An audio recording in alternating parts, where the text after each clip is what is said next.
မဟာမင်းမင်းဝါလည်းနှလုံးခေါင်းလည်းတစ်တိက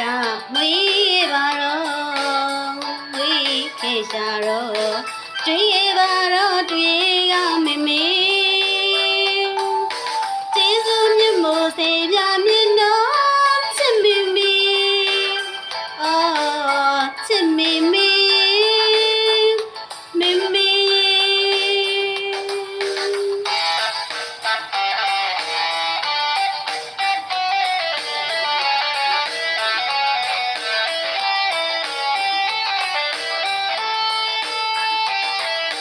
ဝမ်းချဘူးငုံပန်းကိုလွင်နေလွယ်မွေးခဲ့တဲ့မဟာမင်းမင်း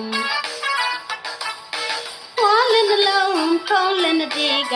မွေးခဲ့ပါတော့မွေးခဲ့ရှာတော့တွေ့ရပါတော့တွေ့ရမင်းမင်းကျေးဇူးမြတ်မို့စေရ